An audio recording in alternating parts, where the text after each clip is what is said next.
Fue muy suave, o sea, fue benigno el mal con ella. Le dieron el tratamiento y le echaron mentira de que ella no tenía, pero claro, que, para temas que era psicológicos no así agobiarla. Y cuando le hablábamos siempre nos decía, pues yo aquí en medio de enfermos, decía, ¿no? Ella no le contaba. Qué maravilla, esa es la belleza. Pero entonces, ¿se vivió con miedo? Entonces, esta parte de usted, por ejemplo, usted me platicaba que sintió muy mal 10 días, estuvo sintiéndose muy débil, no se le fue olfato, no se le fue gusto. Ni el apetito. Ni el, afortunadamente, claro. Maestro, porque enfermo que come. Dice. Hasta ahí, pero bueno, lo cierto es que también esto le permite tener más vitalidad con todo y la sensación de cansancio que se puede llegar a sentir. El hecho de comer es muy importante, pero le pregunto, ¿lo vivió con miedo? ¿Cómo cuando recibe? Sé, porque yo he tenido sustos, entonces imagínense que yo me he asustado solo con pensarlo. ¿Qué siente cuando le dicen sí es un positivo?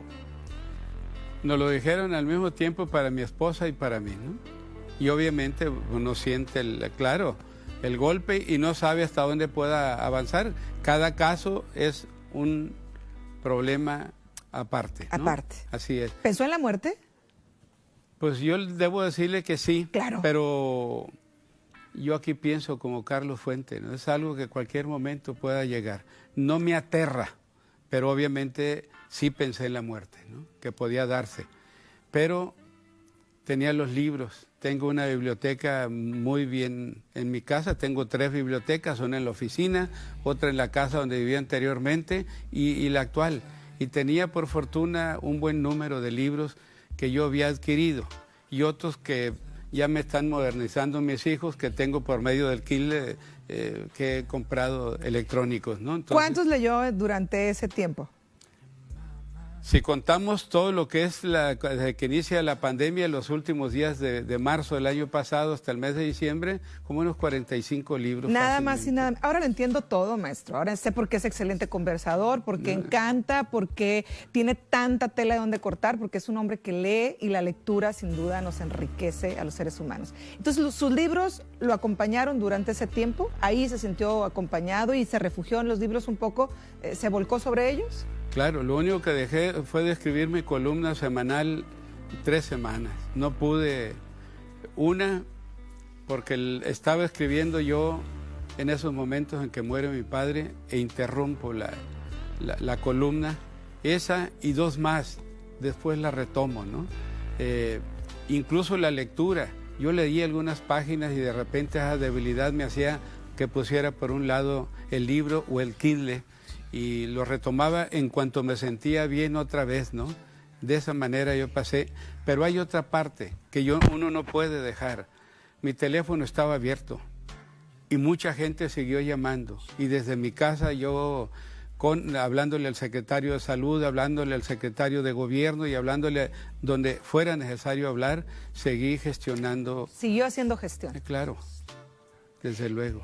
Y ahí, con el tema COVID, con el miedo, con la muerte, en el pensamiento un poco, ¿qué le queda por hacer? ¿Qué se le antoja? ¿Qué dijo usted? Si yo, cuando me recupere de esto, pensando y diciendo que voy a recuperarme de esto, ¿qué es lo que quiero seguir haciendo en mi vida o qué me falta por hacer? Bien, platicaba yo antenoche con un señor al que le mataron su hijo y me dice, a partir de eso, yo he pensado en que aún a los momentos, dice, uno aprende más del daño que de los daños que de los años. Y dice, yo he creído que lo que hay que hacer es mejor frente a todo lo que me pasó. O sea, muy positivo el señor. Claro. Y yo le diría, yo tengo en mi columna expreso cuando regreso otra vez a la actividad y señalo que reitero que yo siempre he vivido cerca de la sociedad, cerca del pueblo y que he atendido asuntos de derechos humanos, que vuelvo otra vez a la carga, así lo digo, ¿no? Precisamente en el trabajo que yo he realizado. Espero que al menos no sea peor de lo que he hecho, ¿no? Sino que sea mejor todavía. Por supuesto. Sí. Así que, pues bueno, ahí está. Esto es lo que se piensa, porque es un luchador social que sigue haciéndolo y que seguramente satisfecho con lo que ha hecho hasta el momento, tanto como para seguir haciéndolo después de momentos difíciles. Vamos a un corte. Recordarles que estamos en Para Variar con el maestro Óscar Loza Ochoa.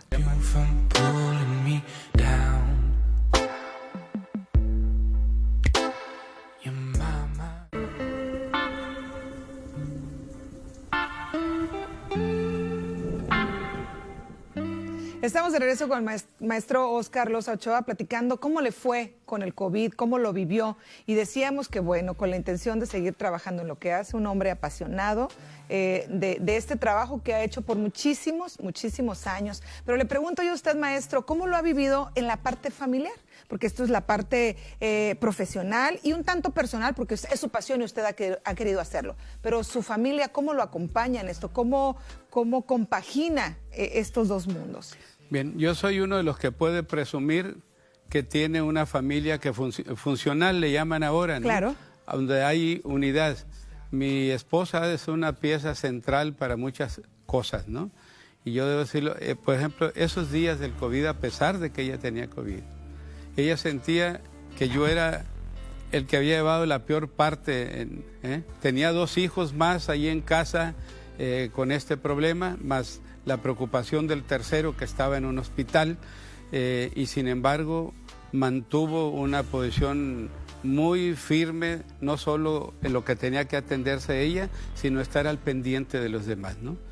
La cuidadora, al final, como madre de familia, como sí, mujer pilar en un hogar, porque las mujeres, no me lo podrán negar, de una u otra manera somos el pilar de los hogares y por supuesto ustedes cumplen un papel fundamental, pero ella estuvo ahí atendiéndolos, claro, cuidándolos y ocupándose de todos. Y en la cuestión de los derechos humanos, pues ha habido momentos difíciles, como lo había mencionado usted anteriormente, y algo tienen, yo creo, las mujeres que uno no puede ocultar. Esas preocupaciones a mí no me ha gustado, pues, de primas a primeras llegar y decirle, fíjate que hay estos riesgos, estos peligros, pero los intuye.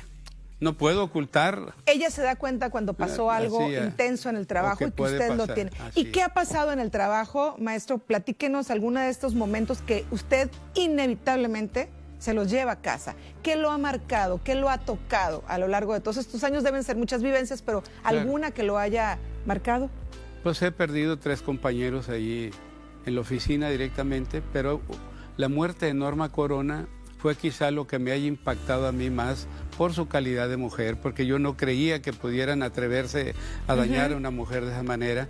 Y le comento que yo nunca he andado armado, pero pues alguien me hizo llegar una pistola, yo la ponía abajo de la almohada y una noche, como el mes de que pasó lo de Norma Corona, escuché ruidos en la cocina y me levanto con la pistola en la mano y mi mujer se levanta atrás de mí y me dijo, se levantó la Gaby, mi hija más pequeña, por favor. Claro. Allí llegué a una conclusión, ni caso tenía que yo trajera un arma, porque ni sé manejarlas.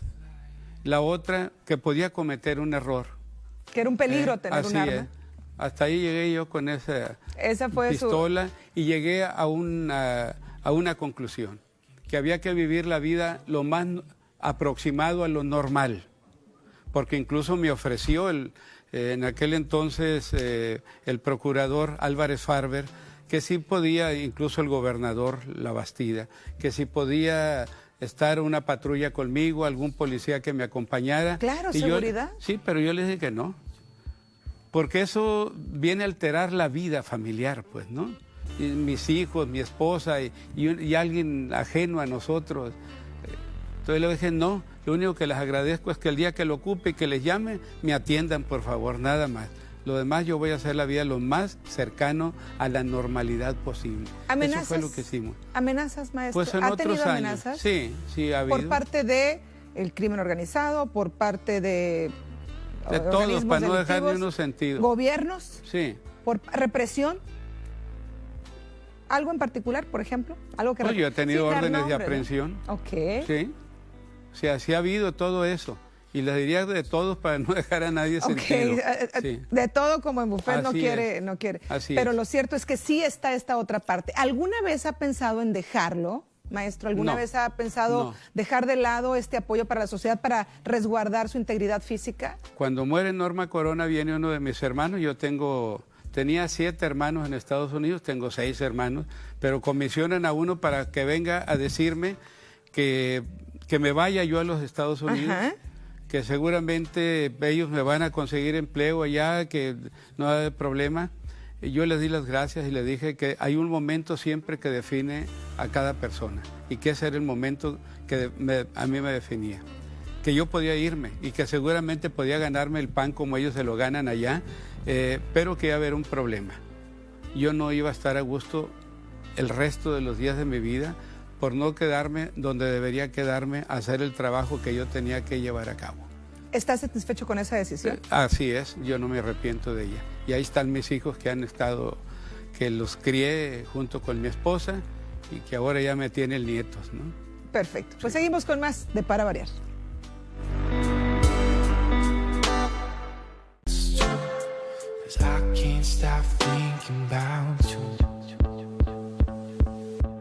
De regreso en Para Variar, esta noche con el maestro Óscar Loza Ochoa, donde hemos platicado de su vida profesional, de la entrega, de cómo ha sido un luchador social y de cómo, bueno, su familia, una hermosa familia. ¿Cuántos hijos, maestro? 5, la mayor falleció hace 6 años.